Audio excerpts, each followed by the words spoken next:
பார்த்தாரு, எடிட் பண்ணி அழகாக காமிச்சேன். ரொம்ப நல்லா இருக்கையா சுரேஷ், 40 கொடுத்துருங்க.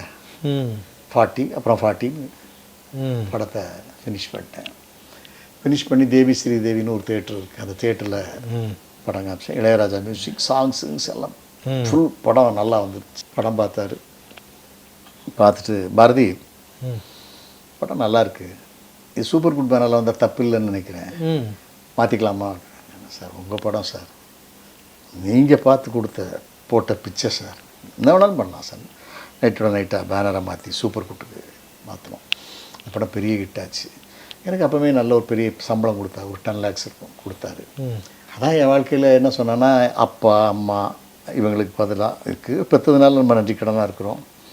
ஒரு தெய்வத்துக்கு இணையாக அந்த நேரத்தில் நம்ம 0வாக இருந்த நேரத்தில் 1 கோடி ரூபா ஒரு ஆள் கொடுத்து நம்மளை நம்பி படம் எடுக்க சொல்லணும்னா பெரிய விஷயம். அது இன்றைக்கி கூட நடக்குமான்னு எனக்கு தெரியல. அது 90 காலகட்டங்களில் 35 வருஷத்துக்கு முன்னால்.